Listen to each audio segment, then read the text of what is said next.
The top 10 remakes better than the original. Now, this one might be a controversial one because Friday the 13th is a beloved franchise, but I feel like the remake from 2009 is better than the original 1980s, sorely because the pacing is a little bit better, though the characters are written terribly in the remake. I feel like the kills and everything, it was more about Jason than it was with the mom in the original one, because the first original one, Jason was not really in the movie at all. It was the sequels, but in the 2009 one, it was all about Jason. Yeah, I have a few issues with the remake, but the original one is a classic. Unfortunately, some people will say the remake sucks, which I don't think it does, but that's number 10.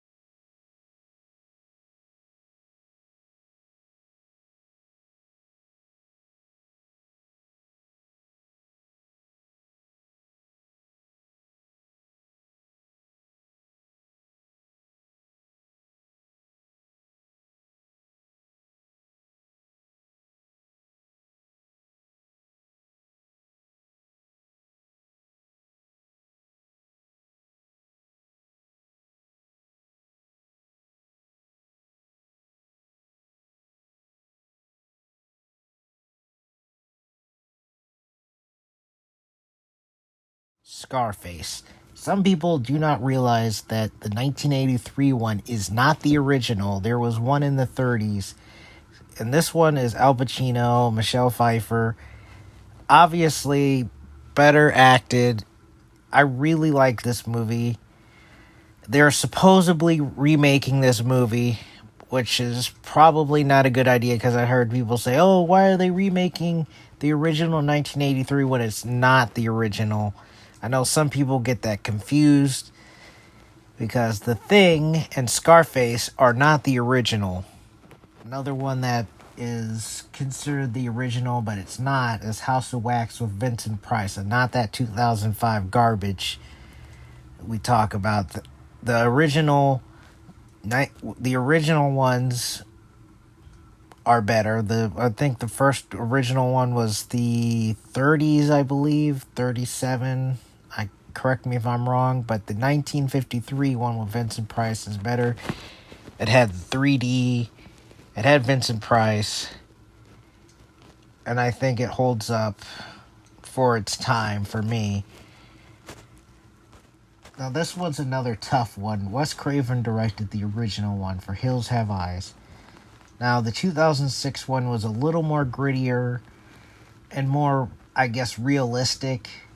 Don't get me wrong, the original one is a classic, and I like Pluto, Michael Berryman's character, in the original. But I feel like the 2006 one was more realistic and gritty, and I still feel like that one holds up more than the original one, in my opinion.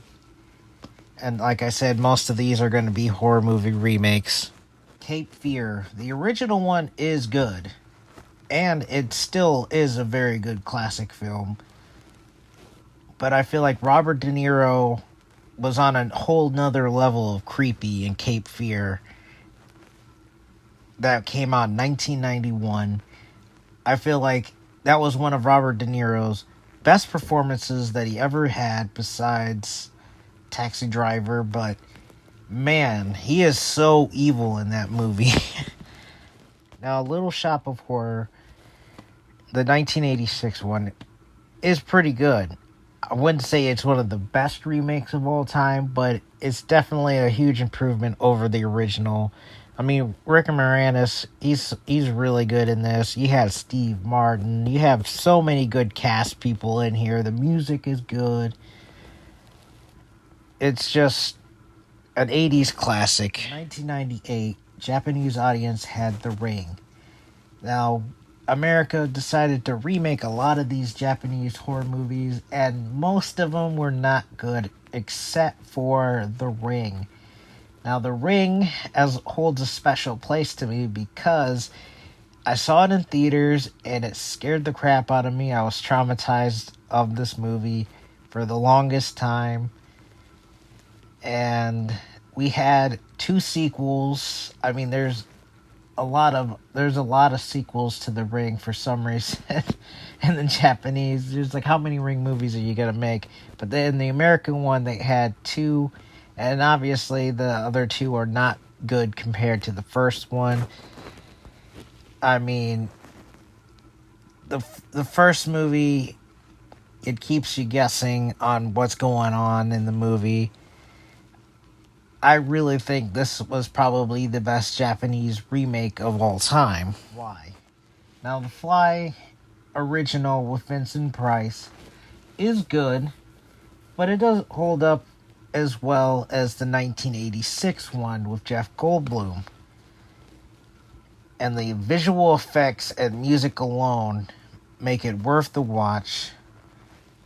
And we got another sequel to it, which not as good as the 1986 one. There's 2 sequels to the 1958 one with Vincent Price. Those are pretty decent. I haven't watched them in a while, but I think the 80s one is clearly the best one out of the original and the sequels that they had. Now, The Blob 1988 is superior in every way from the 1950s The Blob. For starters, teenagers were not played by 30-year-olds. The visual effects hold up more in the 80s, minus the blue screen, green screen in one of the scenes. You like the characters more in the 80s. It's gruesome. There's kids that get killed. The movie theater scene in both movies are great, but I feel like the 1988 one is superior, and I'm just shocked that it bombed at the box office, and it's considered a cult classic, and it's one of the best remakes ever, if not the best remake I've seen, especially for horror movies.